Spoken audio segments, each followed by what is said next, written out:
Hi, welcome back to the Pot Smoker's Bible. My name is Zion. I'm the author of the Pot Smoker's Bible, which contains the prophetic book of Zion, where I get my name and authority. It comes from the Ketuvim, or Old Testament, of the Christian Bible.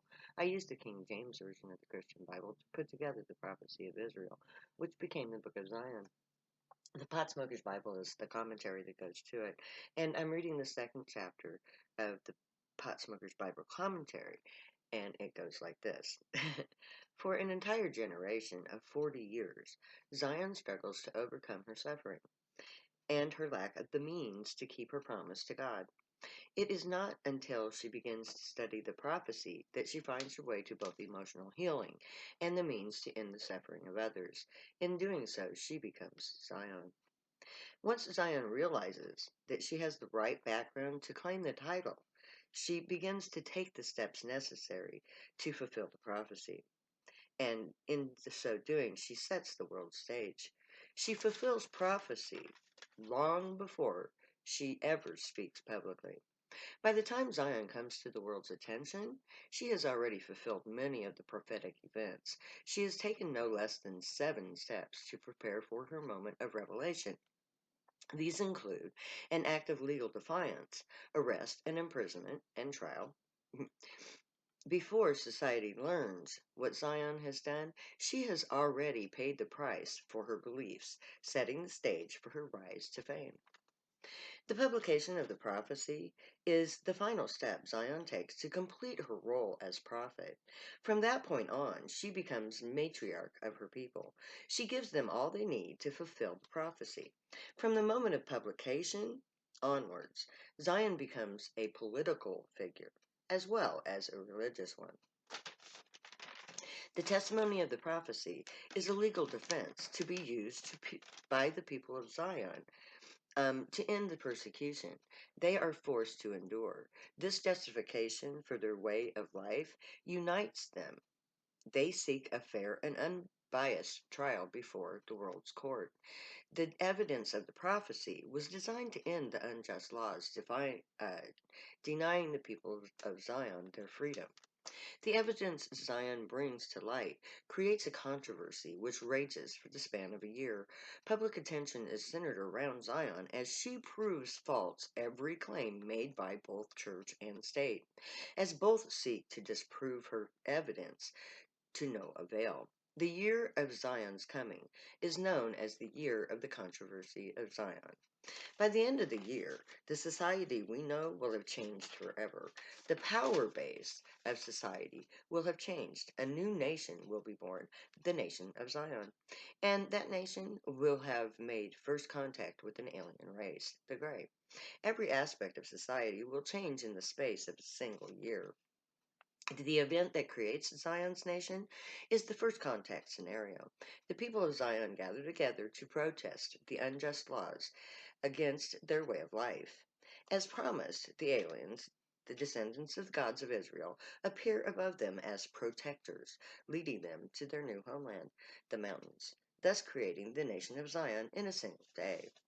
The arrival of God of Israel begins a new form of society, led by the nation of Zion. The political landscape will change. The technology and resources of the new nation will allow Zion to solve major world issues and to prepare for an unavoidable geological changes that are coming. Alien-inspired changes to our society will ensure a better future for all of humanity, transforming society completely. The final act of the unjust will be the first act of the final war of the human race. Although there is a bright future for those who embrace Zion and God, the Grey, the remainder of the population, which unfortunately is the majority of us, will see the alien arrival as an invasion. They will prepare for and implement an attack, which will fail. They will not have the means to continue. It will be their final political act of aggression, the final war of humanity. Once the final war is waged, the nations will know peace until the end of time. For the unjust, that end will come sooner than they know or like. They will not survive. Those who do survive will, those who do survive will know peace on earth until the earth itself ends and beyond. The prophecy does not end with the creation of the nation of Zion. By the time the alien God has returned, it is too late to stop disaster on earth. The nation of Zion has a very important mission upon their creation.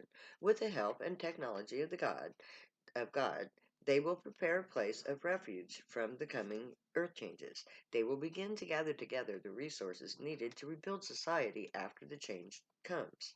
They will gather together all who choose to believe, preparing them for survival. That is the first task set the nation of Zion. When I first began to fathom the scope of the coming disaster, I could not understand how the foretold events could happen, but years of research into many scientific fields has clarified the issue for me. Scientific evidence proves that the coming foretold disaster are possible. The huge scope of the geological events foretold was shocking to me, but shockingly true.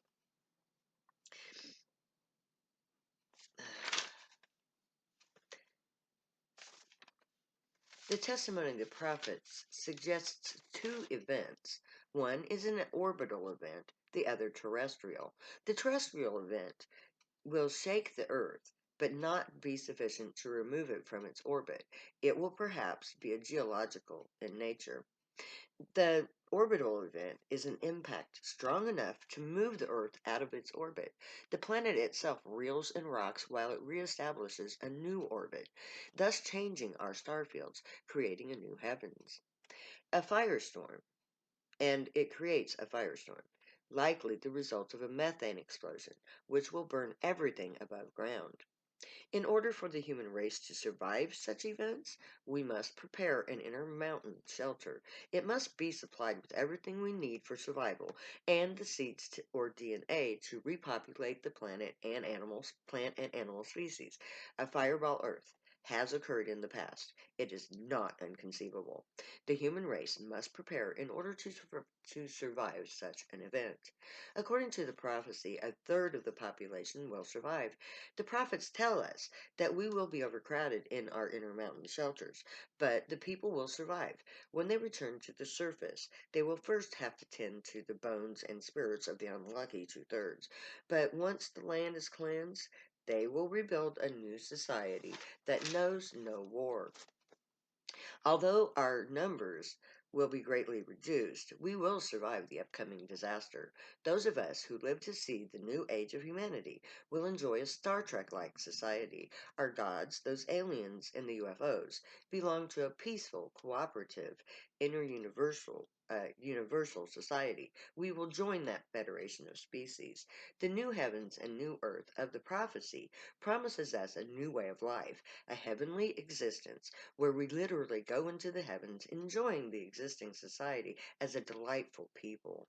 When the alien gods of our ancestors flew in the skies of Earth, they interacted with the human population. Every nation of antiquity had a physical god that they worshipped. These gods, however, decided to leave humanity to our own devices, leaving our skies.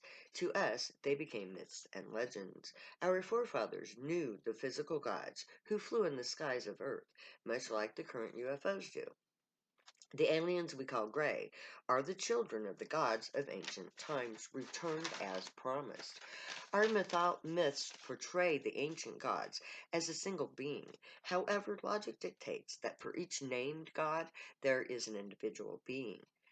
Yahweh is not I am that I am, and he is not Jehovah. The prophecy names our current God as Ishi. Ishi and those with him are the descendants of the God of old. The part of the controversy over religion will be the true identity of the God as alien.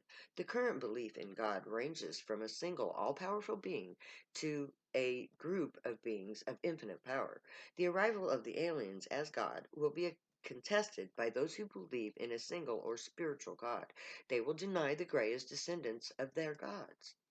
The governments of the earth have already taken steps to counteract the alien presence. Our leaders have, since the 1940s, denied the existence of the aliens in our skies. Hollywood has, since the 1950s, portrayed them as the enemy of Earth, invaders to be repelled. For whatever reasons they imagine, the government of our planet have resisted the aliens' arrival to the point of denying that they even exist. The prophecy tells us that God Ishi will not deal with the nations. The governing bodies of the earth are not acceptable to the alien races. That is why the aliens created for themselves a nation with which they are able to work.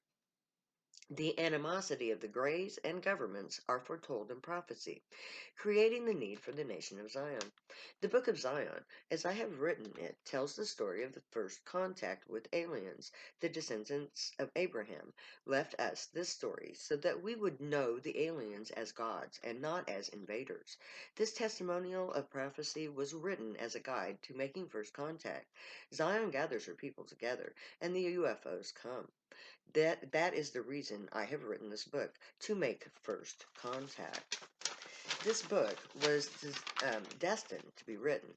It itself is part of the prophecy. The author of this book is the prophet Zion herself. Only she can see it for what it is, because she is living the story. She recognizes herself in chapter 54 of Isaiah. She pieces together the ancient puzzle because it is left for her to write. As author of the book of Zion, I take my place as the prophet Zion. In chapter 54 of Isaiah is a parallel to my story. I am a singer. I have no children of my own. I was forced to move at age 15, leaving behind the love of my life. I later began to remember a childhood of incest and date rape, a shameful youth, which set the stage for my claim to be Zion. In 1979, I became Zion. I did not know that at the time. I cried out in prayer to the God of Israel. I begged for an end to my pain and anguish.